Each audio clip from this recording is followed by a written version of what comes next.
Hi guys, thought I'd do a little video of a little walkout looking for some wild foods and plants, and I'm going to show two plants today that have got fantastic medicinal qualities. They're growing in abundance and they're all around us, and I'm going to show you two of them now, and then I'll go through them a little bit more in depth when I'm back on the small road in there. So there's one. I don't know if you can see the flowers on it. That's the hawthorn. Yeah, there's a hawthorn. Absolutely fantastic. There it is, with flowers on it. Yeah, that one with the flowers on. See the shape of the leaves? So hawthorn, the leaves and the berries that come with it are absolutely fantastic for the vascular system and the heart. Really good at regulating high blood pressure or low blood pressure. It'll bring them both back into homeostasis, which is balance. Here's a better picture of the leaves. So I'm going to be gathering a few of these up in a minute. We're going to be making a tea. And I'll talk a little bit more about the benefits and things of them when we're, like I say, back in the farmyard having a cuppa. But this is an absolutely wonderful plant. The leaves are there pretty much all year round. They do last way into November, December at least. The berries do obviously tail off probably about October, that way, September, October. But you can just put them in a pot, brew them up, and have them on a daily basis because they won't cause you any problems. They're not cumulative. They don't sit in your liver with toxicity like the chemical crap we're having pumped into us over the last 2 years. So they really are good. And then underneath this hawthorn tree, which is amazing, just underneath it you've got the next one here, which is ground ivy. And ground ivy is really good for the lungs. Does so much for the upper respiratory tract stuff, full of vitamins and minerals, trace elements, really wonderful thing. It's got quite a specific taste to it and quite a smell. When you crush the leaves, it smells a little bit like germaline, but when you put it into a pot with to make a tea, it's quite nice actually, and you can add a bit of mint or something like that to it to make it a bit more palatable. But same again with this, you can have this on a regular basis, and I'm going to go through a lot more in the depth of it when we get back now again about what its virtues are and how good it is. Okay guys, so the hawthorn bush tree is what we're going to be talking about firstly, and then we're going to go on to ground ivy. So this is what the leaf looks like on a hawthorn tree, or also known with folklore as haws or bread and cheese, because when the berry is on it, they're like a red berry, small little red berry, quite pulpy with a seed in the middle of it. And kids used to eat it then, and they used to think that, so folklore says, tastes a bit like cheese and bread. I'd say the berries taste a bit more cheesy than the leaf tastes like bread, but they are good. They're really full of nutrition, and the health benefits to this are absolutely fantastic, as is with so many of the wild edibles we've got growing all around us. We usually call them weeds, but I wonder why. Why do we call them weeds? Why don't we look for the virtues of them? They're abundant, free and safe and healthy. So anyway, hawthorn is an astringent, so it tonifies the vascular system. It's excellent for bringing up low blood pressure or reducing high blood pressure safely. It doesn't accumulate in the liver like other pharmaceutical generated drugs do. It is good for digestion. It can help with the vascular system in general. So even things like Raynaud's disease, when you get this sort of peripheral vascular disease, it helps tonify that as well. So it's like an abundantly amazing plant, again, like so many others. So to process it, all we do is take the stems. When you get them this time of year, they're quite kind of like a lush green, but they're almost like a translucent, and that's where they're at their best. When they get older, they get a lot tougher, Well, if you're only making tea with them, it's not so bad. But if you with them at this stage, you can literally eat them as they are. You could put them in salads and use them, eat them. They're fine, safe. And like I said, they're not cumulative, so it doesn't matter. You can have them every day.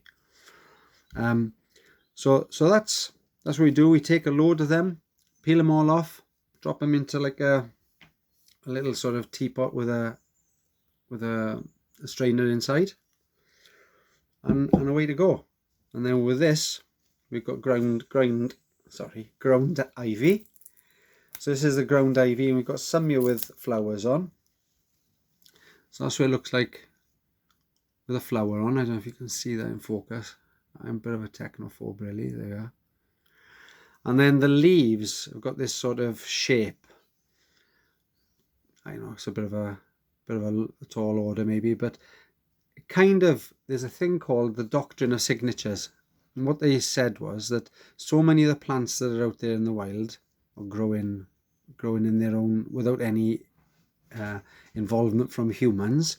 They grow very well, and they grow and show, I suppose, like a, I don't know, what do you want to say? How would I say it really? Like a similarity to the organ that they can treat. So if you look at the leaf of ground ivy, I may be sort of jumping out there, but that doesn't look a million miles perhaps from lungs, a pair of lungs, yeah? Which is funny really, because it's really good for treating the lungs and the whole respiratory system. So upper respiratory tract infections, COVID, that kind of nonsense we've had over the last couple of years, very, very good, because it also helps stimulate because it's quite bitter, it does help stimulate the liver as well then, and it also helps with the immune system. So it's really good. When you pick this, if you crush it up and squeeze it between your fingers, just so you're starting to get a little bit of the juice out of it and have a smell, as I was saying earlier, it smells a little bit, I suppose, like germaline, or perhaps even like a bit of mild diesel smell. But when it's put into the pot to turn into a drink, it's really, really nice. I like it. It's got quite a unique flavour. You can also use it then, again, you could put this live into salads as it is. But in a tea is probably the easiest. Or you can put it in like a soup. So you're getting, we call like a herb pottage then. And we should add them in. Fantastic. Again, this is a really safe one, and it's quite unique, so it's hard to mistake it from anything else. When you get the leaves when they're nice and young and kind of more translucent, which they are in spring, then all the better. But when they start getting a bit stronger, then obviously they're not as good, but they're better in the soups then. Foraging for wild plants and things, it's really worth trying to do that in an area you know hasn't been sprayed with herbicides and pesticides and all that kind of rubbish, or dog walkers basically the old dogs have been doing their bits and pieces on them. So it's good to try and get them from an area where you know they're going to be okay and away from traffic, so you haven't got so much in the way of toxicity. Again though, with this, it's very good for getting rid of toxicity. So if we put this in our tea, one of its virtues as well is it's pretty good for getting rid of heavy metals. It used to be used in folklore a lot for treating people with bad lungs after painting with old lead paint. So again, when we look at the rubbish we've been encouraged to take, or some have been taken over the last couple of years, it's really good for eliminating heavy metals. So what we do with that now, put some hot water on it, leave it steep then for quite a while, about 10-15 minutes really. And you don't want to be putting boiling water on it, so boil a kettle, leave it go a bit cooler so you can almost dip your finger in it, then steep the whole process in water for about 10-15 minutes, and then just pour it out into a little cup or whatever, and away to go. Like I say, you can have it as often as you like, for as long as you like, until you're better from the symptoms you've had, and get it tested. So anybody that's got something like with the back to the hawthorn stuff, if you are having any problems with things like atrial fibrillation, or you've got those more serious cardiac issues now, try and work with a GP. Say, I'm going down this herbal route, I want to try it, see what happens, and see what they say. They might actually be quite keen on the idea of it. However, if we get food shortages, fuel strikes, and we get in all these kind of can't go out, can't lockdowns, monkeypox, and all this kind of rubbish all the time, what happens to the people that are taking medication? They can't get it. You need to do something in that instance, and it's good to start that ball rolling before necessity comes knocking. Anyway, back to what I mentioned at the top. We've got a meeting on the 3rd of June at 7 o'clock. If anybody wants to come, they're more than welcome. It's a free evening, and it's about sharing where we've been, where we are, and where we're likely to be going.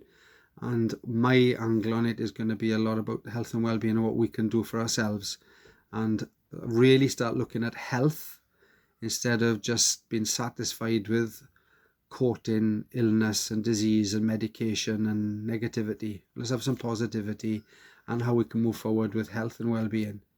As most of you know, I've been kind of involved with it for years now, years and years. The foraging side of it, I started back in 1991 after coming back from Iraq and seeing how they managed out there with very little. So if you want to come on the talk, please get in touch. I'd really like to see some more faces there. We've got a good group coming already, and look forward to it. Take care, guys. Enjoy your tea. Bye.